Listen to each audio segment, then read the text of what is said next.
দাম বলে দাড়ি রাখো, মুখ করো খাটো, ভাবি মতো চুল ছাড়ো। বন্ধুরা সেদিকে কারোর খবর নাই। আল্লাহ নবীর সাহাবীদের জেলখানার ভিতরে চলে এলো। বলে জাহাপনা, আমরা এসেছি যখন জেলখানার ভিতরে, ওরা যখন কোরআন পড়ে, ওদের কোরআনের বাণী শুনে আমাদের কলেজা ঠান্ডা হয়ে গেছে। আমরা ওদেরকে হারাতে এসে আমরা হেরে গেছি। বাদশা যতের ওপর দাঁত রেখে এদেরকে হত্যা। ৭০ জনকে নিয়ে মিটিং বসে গেল, ফাঁসি দাও। যেমনি ফাঁসির সংবাদ শুনল, সাহাবারা একসঙ্গে বলে উঠলেন আলহামদুলিল্লাহ। বাদশাহ বলছে, কি জাত তোরা রে, তোদেরকে এক্ষুনি মেরে ফেলবো। বলছে আলহামদুলিল্লাহ। ও মুসলমান, ভুলে গেলে চলবে না, তোমাদের মধ্যে যিনি নেতা, সাঈদ রাদিয়াল্লাহু তাআলা আনহুকে ফাঁসি দেওয়া হবে। প্রথম শুরু, নেতার গলায় ফাঁসির দড়ি, সাঈদ দাঁতবার করে হাসে। বাদশাহ বলে, তুমি হাসো কেন? এক্ষুনি সুইজন করবো, তুমি মরে যাবে। সাহাবী বলছেন, যাবো না, আল্লাহর কোরআন আমাদের জন্য কি শুনিয়েছেন শুনে জানেন না? তা বলল কি? আল্লাহ বলেছেন, ওয়ালা তাহসাবান্নাল্লাযীনা কুতিলু ফী সাবিলিল্লাহি আমওয়াত বাল আহয়াউন ইনদা রাব্বিহিম ইরযাকুন। যারা দ্বীনের জন্য কতল হয়, যারা দ্বীনের জন্য মরে যায়, ওরা মরে গেছে, তোমরা বলো না। ইনদা রাব্বিহিম ইরযাকুন, আল্লাহ তাদের কবরে রহমত দেবে। এটা কি জেলা? ধরে বলো, এটা কি জেলা? মানে দহ, ভালো নাম হলো মানে মালদার ৩৪ নম্বর রাস্তা, জাতীয় সড়ক, বিশাল একটা মসজিদ আছে। মসজিদের নাম হলো মসজিদে আমিনা। কি নাম? আরবে আছে মদিনা, এখানে হলো আমিনা। এই মসজিদটা বানিয়েছিল 12 বিঘে জায়গার উপরে, 9 ফুট উঁচু করে বাদশাহ সেকেন্দার শাহ ভারতবর্ষের মাটিতে পশ্চিম বাংলার একটা মসজিদ, তার নাম হলো মসজিদ কুলি খান। আদিনা মসজিদের কোঠের তলে দেখবেন কবর আছে দুটো। একটা কবরওয়ালার নাম হলো সেকেন্দার শাহ, আর একটা কবরওয়ালার নাম হলো হোসেন শাহ। ও মুসলমানেরা রে, এত বড় বাংলার বাদশা হয়ে কেন তাদের কবরটা ওই জায়গায়? একবার খবর নিলে না, একবার খবর দেখলে না রে বন্ধু। সেকেন্দার শাহ হলো বাংলা বিহার উড়িষ্যার নবাব। সেকেন্দার শাহ প্রচন্ড পেট ব্যথা করছে। এ ডাক্তার ও ডাক্তার কবিরাজ দেখে যখন সারে না, তখন তো অপারেশন ছিল না, কথা বলেন। তাই ডাক্তার সেকেন্দার শাহ বাদশাকে একজন হেকিম এসে বললেন, জাহাপনা, তোমার ব্যারাম সারবে না, তোমার ব্যারাম সারতে গেলে একটা কি উপায় আছে? নবজাত শিশুকে আনতে হবে, যার কলেজাটা দান করে নাই, সেই কলেজাটা জবাই করে যদি ওষুধ বেঁচে খাও, তাহলে তোমার ব্যারামটা ভালো হয়ে যাবে, তোমার ব্যারাম সেরে যাবে, তুমি বেঁচে যাবে। বাদশাহ সেকেন্দার শাহর কথা মতো বাংলাদেশের নোয়াখালী ফরিদপুর থেকে মাদ্রাসায় একটা তোলাবা ধরে আনা হলো।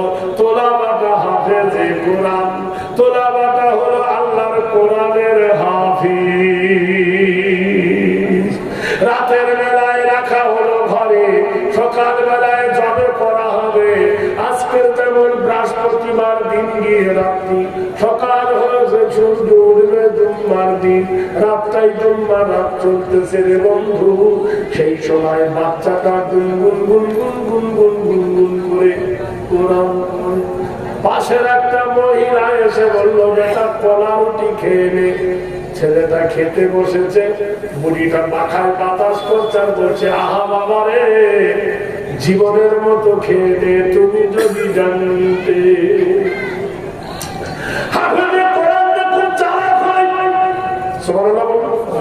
চালাক না হলে 30 পারা কোরআন মুখস্থ করতে পারে ভাই? জোরে বলুন, জোরে বলুন না রে তাকবীর।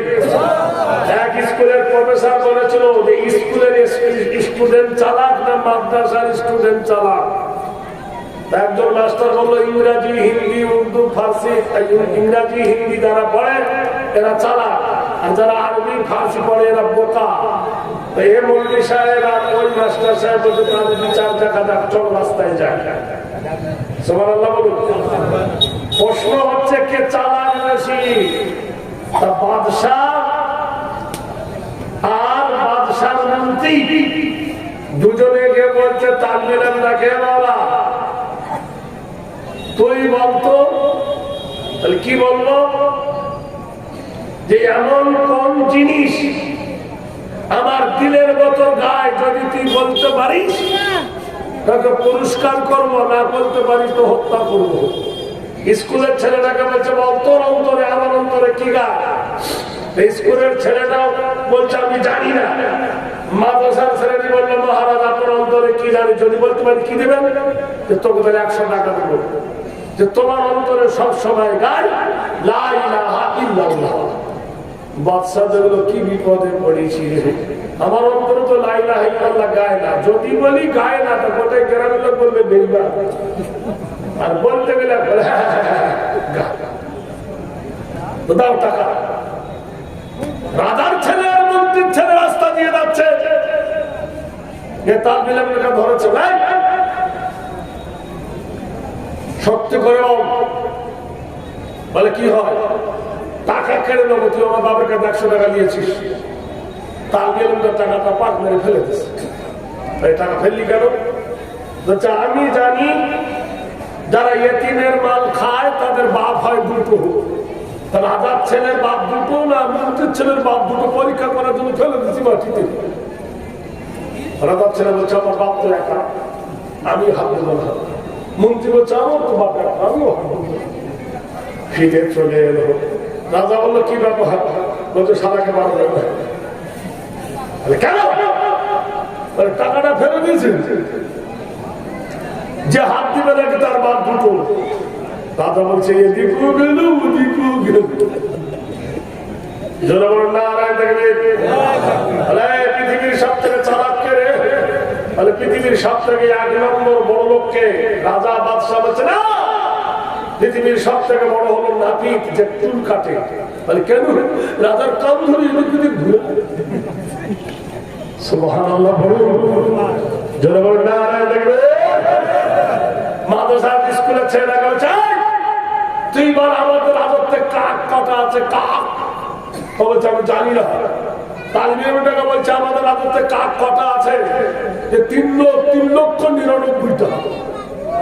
রাজা বললো, কি করে বুঝলে? যদি বেশি হয় বলে তাহলে বিদেশ থেকে এসেছে, আর যদি কম হয় তাহলে ওরা বেড়াতে গেছে। এর নাম হলো মানতে। একটা কেতাবের নাম হলো রসুলের শাসি, একটা কেতাবের নাম হলো মেরকা, একটা কেতাবের নাম তাইসুল মানতে। প্রত্যেক তালিম ইলমদেরকে লয়ারই পড়ানো হয়। প্রত্যেক তালিম ইলমরা কোর্টের হাইকোর্টের বিচার করতে পারে, বলুন সুবহানাল্লাহ। তাদেরকে শেখানো হয় ফারায়েজ, তাদেরকে শেখানো হয় মাসলা, হালাল হারাম, ইজমা কিয়াস, ইকফা ইজহার, ওয়াজিব গুনাহ, দুনে কুতনি যাররা, সাকতা, দলিল দলিল বলে শেখানো হয়। ট্যারিকবদ্ধ হয়ে ছোটবেলায় থেকে ইস্পাতের মতো শক্ত হয়ে যায়, বলুন সুবহানাল্লাহ। ভাইরা আমার, বন্ধুরা আমার, দোস্তরা আমার, বাদশা বলছে, তোর গলায় ফাঁসি, তুই হাসতেছিস?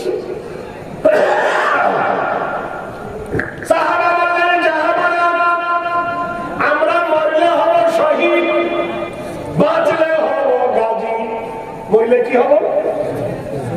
আর বাঁচলে আল্লাহ বলেছেন ইন্নাল্লাহা আশতারা মিনাল মুমিনিনা আনফুসাহুম ওয়া আমওয়ালাহুম বিআন্না লাহুমুল জান্নাহ।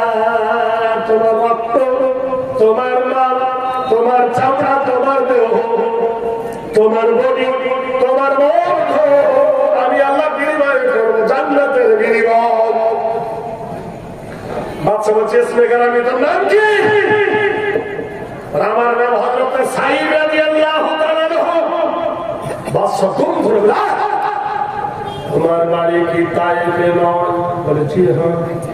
তোমার বাড়ি কি তায়েফ নগরে নয়? বলল হ্যাঁ। তুমি কি তায়েফের জঙ্গলের কাঠুরিয়া ছিলে না? বলল হ্যাঁ।